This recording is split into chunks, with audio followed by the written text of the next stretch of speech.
Cold rising. Form evolves quietly. The core awakens. Cooling takes shape. Power laid bare. The engine beneath. Frames come alive. Soft to hold. Sharp by design. Marked by red magic. Red Magic Astra 2. Icy veins. Infinite frames. За дэт матч орсон энэ FPS-ийг хараа 185. Бурхан минь. Кино үзэж байгаа юм шиг л шүү дээ. Энэ дээр удаан тоглох юм бол амар муу цан сурах юм шиг шүү.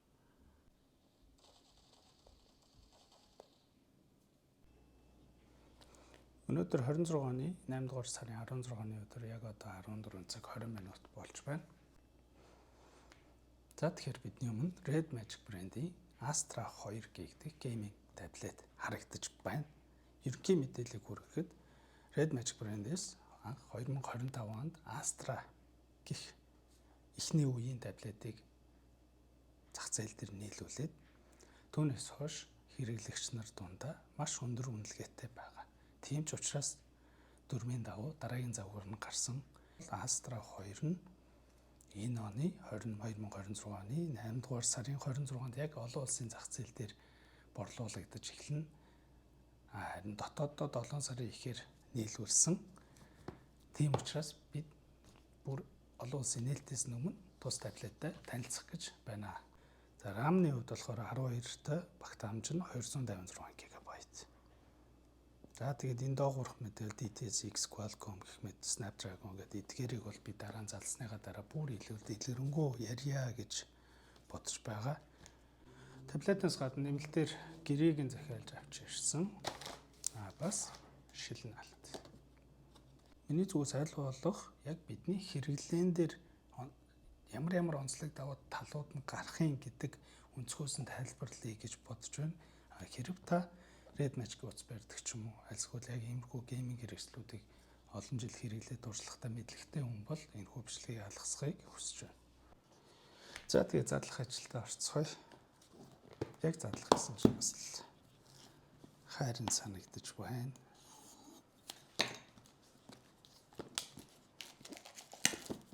Энийг авах эзэн харж байвал ингэж бичлэгэн дээр таны таблетыг задлсан шүү. Хайрцаг дээрх мэдээлүүд бол ойлгомжтой тий дөрвөн харуулсан эдгээрийг дараа нь ярьсныхаа дараа дистаралтай илүү дэлгэрэнгүй ярих болно.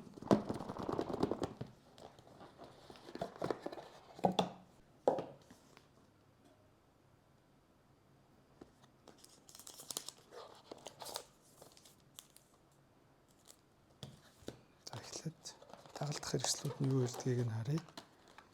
Энэ дотор адаптер байх шүү.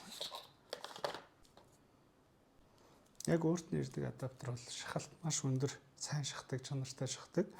Тус таблет нөрөө 75 ваттын хүчин чадлаар цэник шахах чадамжтай C оролцтой. Кабель нь болохоор 2 талтай C. Урт нь 1 метртэй стандарт юм байна. Улаан хар өнгөний цогцлогоотой. Адаптер бол хөөрхөн хүнд юм биш үү, том. Стикер өдр байгаа болов та. 2-3 төрлийн стикерүүд дагалдаж ирж байна. За энэ үндсэн таблеттай харъя. Үзмж өдр бол үнэхээр царайлаг юм байна уу. Маш болгоомжтой цэвэрхэн задлах нь зүйтэй. Хувьтай аваагүй зарж борлуулахаар авч байгаа гэдгийг анхаарах хэрэгтэй болов уу гэж бодож байна. Өнгөний хувьд болохоор үйлдвэрээсээ 2 төрлийн өнгө гарсан байдаг. Star Frost гэдэг цаарл өнгөтэй, нөгөөх нь Eclipse буюу ийм хар өнгөтэй. Бидний задлаж байгаа нь болохоор Eclipse гэдэг өнгө нь байна. За энэ хар хэсгийн хамгийн царайлаг хэсэг нь бол энэ харагдаж байгаа шүү. Аливаа бүтээгдэхүүнийг задлаад нэг хамгийн ихэнд авах ёстой мэдрэмж юу гэхээр бит байдлаар өөр төрж байгаа мэдрэмж чухал байдаг. Надад төрж байгаагаар бол барихад бол төсөөлснийг бодоход маш хэвтэх юм байна. хэмжээ пропорцны хувьд их хайтаахан.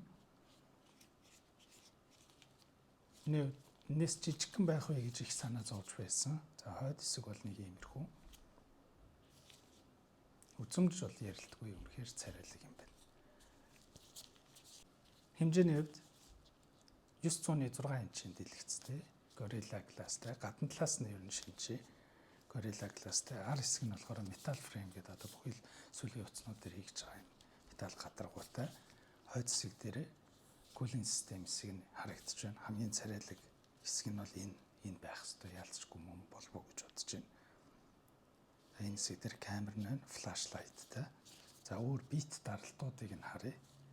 Волюм буюу дуугаа нэмж хасах даралт. Энэ хоёр болохоор микрофон байх шиг байна. Энэ дээрээ хурууны эмэдэрдэг touch сенсортой lock button. Спикерний хувьд болохоор хоёр талтай байрлуулж өгсөн байна. Миний үзэж байгаагаар спикерийг бас их бодолтой энэ дээд хэсэг дээр хийж өгсөн байна.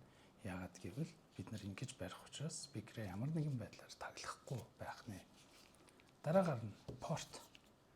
Миний судалснаар бол 2 порттой болсон бол хамгийн том давуу тал нь болов уу гэж бодсон. Энийгээрээ ялгаагүй 75 ваттын чарж дэмжин давхар дата дамжиж байдаг. Өндөр нэгттэй бас дүрсийг дамжуулах чадамжтай. За тэр дүрстэй холбоотой дараа нь би бүр гоё нэг хэсэг дээр бичлэгээрээ оруулъя гэж бодож байгаа. Барихад ч гэсэн цэнэглэгчийг голд нь биш дээр байрлуулж өгсөн учраас гарт ямар нэгэн байдлаар тэр болохгүй. Доороос нь хийжвэл бүр л барихад эвтэйхэн болох юм байна. Өргөөшөө 207 мм 20 см гэсэн. 20 см орчим. Өндөр нь болохоор 134 13 см, өргөөр нь 6.9. iPad M4 өдрийг бодоход бол арай өргөн юм байна. Жингийн хувьд 363 г. 11 инчтэй iPad Pro 444 г байдаг. Хэмжээ жингийн хувьд бол ер нь тун айтайхан. Гадна талаас нь шинжилээ одоо хэдүүлээ таблетаа хасаагаад идэвхжүүлье. Бидний зүгээс Face ID болон fingerprint таниулах боломжтой. За зарим шаардлагагүй тохиргоонуудыг бол скиплээ явуучих гэж бодож байна. Moji Agent гэдэг энэ өөрөө яг AI дээр суурилсан өөрийнх нь нэмэлт туслах функц юм байна лээ. За манай туслах маань орж ирж Moji маань орж ирж байгаа шиг байна. За энийг скиплж дөө. Ингээд идэвхжлээ. Аппликейшнууд бол харж байгаачлаа. Яг глобал хувилбар биш учраас Play Store суугаагүй байгаа. Тэрийг бид нар нэмэлт програмын тусламжтай оруулж ирнэ. Миний зүгээс Steam-ийг нь жоохон гейминг атмосфер оруулах гэд сольжглоо. Moji туслах маань ингээ байнгын дэлгэцэн дээр байж байт юм байна шүү. За аливаа төхөөрөмж амин сүнс одоо зүрхэн хэсэг гэж хэлэгддэг chipset. Энэ дээр бол chipset нь Snapdragon 8 5 дугаар үе. Үүн дээр нэмэлтээр хамгийн гоё зүйл нь Red Magic-ийн өөрсдийн хөгжүүлсэн R4 гэдэг тоглоом дээр дэмжлэг болох зорилттой чипийг бас тодорхой суйрлуулж өгсөн. Цаашлаад RAM. RAM нь өөрөө 12. Тус таблет нь 2 төрлийн сонголттой ирдэг. RAM дээр 12 болон 16. 12 нь 256-гийн багтаамжтай. 16 нь болохоор 512 ГБ олж өгдөг. Өмнө миний дурдж байсанчлаг OnePlus шиг Extended RAM гэсэн функц байгаа. Мөн дээрээс 12-ыг нэмэлтээр өшөө 8 хүртэл өргөдгөх боломжтой. За үндсэн чипсет хэрэгдлээ. Чипсет бол тоглоомыг бүр үзүүлэлтийг бол туллан гаргана.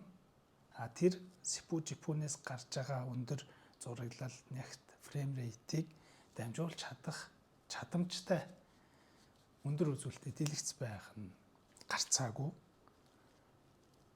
Энэхүү таблетны дэлгэцний давтамжийн чадамж refresh rate гэж хэлэгддэг. Тэр бол гайхалтай хэдгээж 185 Гц. Одоогоор бол 185 Гц мобайл төрөлтөө, таблетын төрөлтөө бол яалтгүй тэргүүлж байгаа. Энээс гадна Lenovo-гийн бас нэг ганц хоёр таблет өндөр Гц-тэй байдаг юм байна лээ. Бидний дийлэнх нь ашигладаг iPhone одоо 17 Pro Max, сүүлийн үеийн M4, M5 тэд нар бол ерөөсөө 120 Гц-ийг л гаргах чадамжтай байдаг. Тэгэхээр 185 Гц гэдэг бол ерөөсөө яг энэ swipe хийх үйлдэлээс эхлээл бидний нүдэнд илт харагдаж байдаг. та бүхэн санаж байвал 60-аас 190 скол 120 Гц рүү шилжгээд FPS рүү шилжгээд нүдэнд шууд маш том ялгаа нь мэдрэгддэг байсан шиг яг энийг ингээ боддоор зүгээр swap хийхдүүдийг л мэдэгдэж байна. Одоо энэ дээрээс шууд герцийг нь харуулчих. 185 гэж гарч ирж байгаа биз. Одоо жоохон герцнээс салъя. Тэрнээс гадна онцлох бас нэлээд олон давуу давал шин чанарууд байгаа. Дэлгэцсэн өөрөө гадаргуунд Gorilla Glass хэмжээ 906 инч OLED дэлгэцтэй. OLED дэлгэцэн LCD-тэй харьцуулахад маш олон онцлог давуу талуудтай байдаг юм лээ. Ялангуяа гейминг хэрэглээнд бол тоглоомны тэр гаргаж байгаа хөнгө, пиксел тэр болгон яг technical spec дээрээ бол нэлээд зөрүүтэй байдаг юм байлээ. Цаашлаад пропорц нь өөрөө 16 харьцах нь 10 хэмжээтэй, 2400 харьцах нь 1504 пикселтэй. Тэр нь өөрөө 2.4K гэж явж байгаа. Цаашлаад бидний тоглоход хамгийн чухал зүйлийн нэг болох touch response гэж хэлэгддэг. Дэлгэцэн дээр одоо даралтыг хэр хурдан цаашаа дамжуулж чадах вэ? Тэр чадамж нь өөрөө хамгийн сүүлийн Synaptics гэдэг брендийн S3930T гэдэг чипийг суйрлуулж өгсөн. Энэ нь өөрөө 2000 Гц-ийн хурдтай дамжуулах чадамжтай. Тэр нь юу хэлээд байна гэхээр таны хуруу хурдан байж чадвал энэ хүү таблет нь нэг ч дойл алдалгүйгээр цааш точиг дамжуулж чадах нэ. Тэгээд дэлгэцтэй холбоотой бүр техникийн үзүүлэлтүүдийг нэг бүрчлэн яриад байвал энэ дуусахгүй юм болох болов уу? Би ч өөрөө зарим зүйлийг бас сайн ойлгохгүй байх. Гэхдээ энэ таблет дээр хийгдсэн бүхий л e-tank чип одоо юу гэдэг нь тэр болгон бүгд тулцсан үзүүлэлттэй гэд хэлэхэд бол хэсдэхгүй болов уу? За цаашлаад энэ өндөр үзүүлэлтийг гаргаж байгаа энэ өндөр фрейм рейт FPS-ийг тэр сүүлийн үеийн тоглоом дээр тултал нь гаргаад явуулахаар яадаг вэ гэхээр надаар илүүлдэг хүн мэдэх баг. Тэр бол халалт. Харин Red Magic брэнд нь халалтын эсрэг хамгийн сайн хөгжүүлэлт хийсэн гэж хувьдаа би боддог. Одоо бидний харж байгаа шил энэ хэсэг дээр шингэн гүйж байдаг.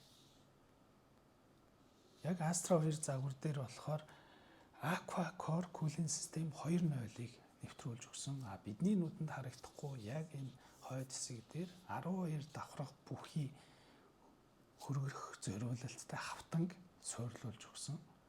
Дээрээс нь аппликейшн дотроос аппликейшн гэнэ тохиргоогоороо бид cooling системээ ажилуулна.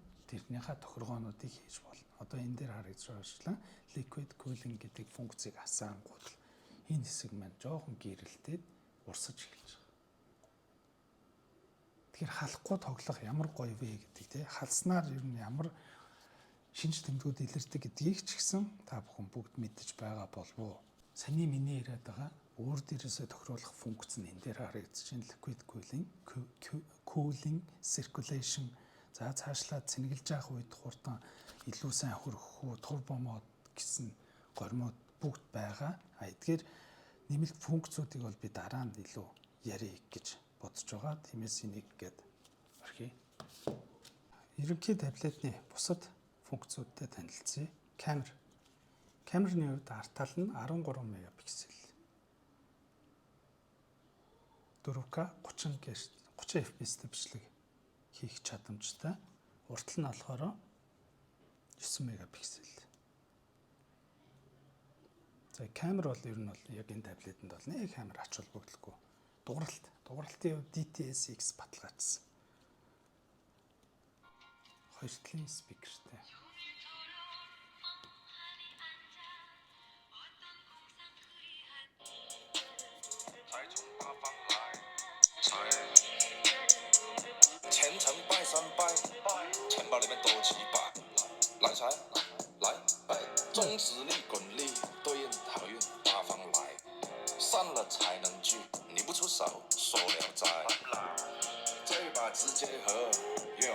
За спикер бол галзуу юм байна уу? Аргагүй энгийн биш DTS-X баталгаажсан болохоор дууралт бол үнэхээр гоё юм байна. Дуунаас илүүтэй тоглоомн дээрээ immersive дууралтыг гаргах болов уу гэж бодож байна. Хайлтсан дээр бичээстэй байсан. Wi-Fi холболтын хувьд болохоор зөвхөн Wi-Fi-аар ажиллана. SIM дэмжихгүй. Энэ нөрөө Wi-Fi 7.0, Bluetooth холболт нь 6.0 гэсэн холболттой.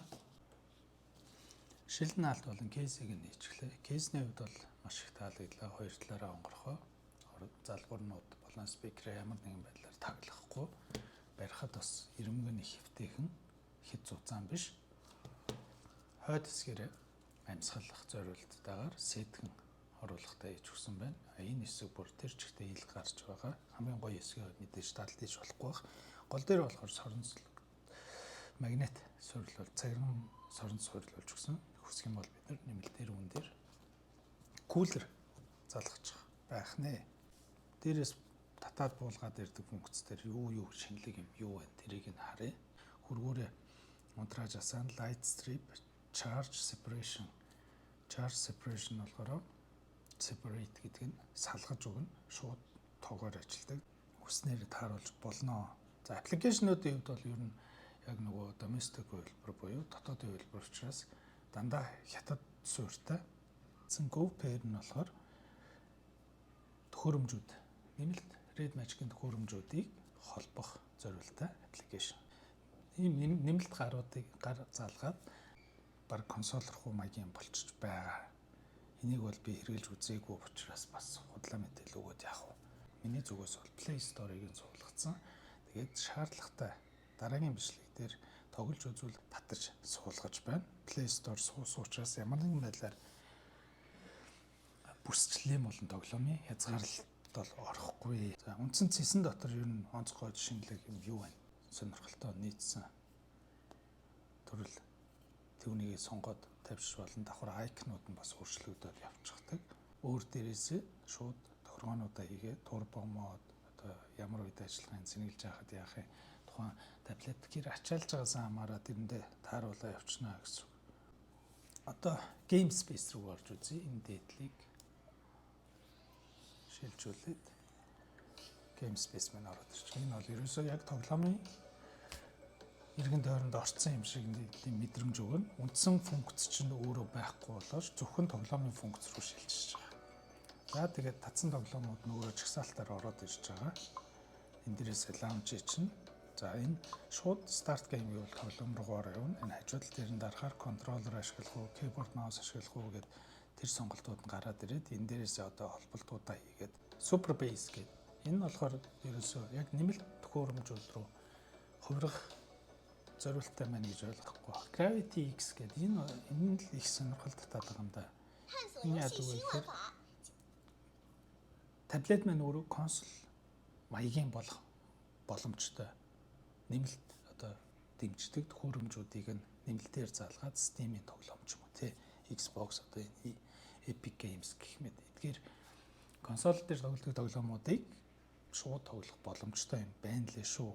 За энэ доогоор болохоор projection гэж юм. Projection энэ л надад их хамгийн анхаарал татаад байгаа. Энэ яах ёстой таблета дэлгэц рүү залгаад өндөр дүрсний чанартаагаар дамжуулна. Нэг C порт орно. Залгаад энэ өөрөө 4K 144 FPS альсгүй 8K 60 FPS гэсэн сонголтоогоор дүрсийг маш өндөр чанартайгаар герцтэйгээр дамжуулах боломжтой. Энийг бол дараагийн бичлэг дээр нөөцлсөн байгаа. Илүү тухтай үзье гэж бодоод. Хандлууд бол энэ дээрээс шууд холбочихно. Хандл хэрглэж үзээгүй учраас би бол өстө мэдэхгүй байна. Тэгэхээр хандл холбоод бүх тоглоомыг бас удирдах боломжтой байх нь байна. Keyboard mouse. За keyboard mouse дээр одоо key map гэдэг юм уу? Яа энийг өстө холбож үзчихэж болоо Bluetooth дээр холбох юм уу? 3 дахь холбогч ашиглах юм болов яа тийм байгаа. За энэ дээрээс функцийн хувьд ямар тохиргоонууд эдийг харъя. Тоглоход илүү хялбар болох нь гэсэн. Мэдрэх чадамжаа ultra high гэж тавьж болж байна. Sensing-ийг нь тавьж өгч байна. Smoothness энийг бүгднийг нэг хэсгэж багасгах боломжтой. Gyroscope-ны сенсийг хүртэл тоглоомноос гадна таблет дээрээ тааруулах боломжтой. Надад энэ хамгийн их таалагдж байгаа зүйл нь Edge Accidental Touch Protection гэдэг зүйл байна. Энэ яадаг вэ гэхээр утсан дээр бид нарт анзаардаг тийм. Ингээд алга ингээд барихаар алга ийшээ touch булаалцаад байдаг. Мэдрэгчээ булаалцаад байдаг. Тэрнээс урьсан сэргийлэх үүднээс энэ тохиргоог асаасан тохиолдолд бидний зүгээс 3 төрлийн area буюу хэр том хэсэг дээр мэдрүүлэхгүй байхаа сонгоод өгчдөг. Тэгэхээр touch joy мой булаагаад байх юм байхгүй болох нэ. Performance дээр бол за ерөнхий таблетаа хэр хүчин чадлаар нь ашиглахын тэрийгээ сонгоно. GPU settings бол нөгөө Snapdragon Adreno GPU гэж байгаа. Тэрийг үсэх юм бол high quality эсвэл одоо энэ custom дээр нь ч юм уу.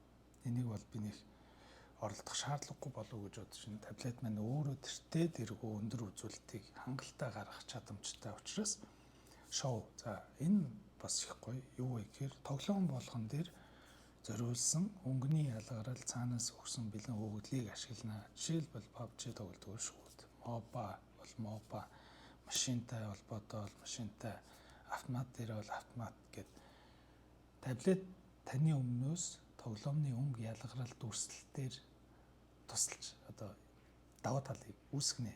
Voice. За энэ дээр чив залгаагүй учраас no headset гэж байгаа. Дууралтаа бид нар өөртөө бас тааруул. Нэмэлтээр sound card марц ч юм уу тэр дууралтыг өөрчилдөг юм ямар ч хэрэг. Network setting энэ нь болохоор Wi-Fi low latency гэдэг хэсэг. Wi-Fi холболтыг тогтвортой байлгана.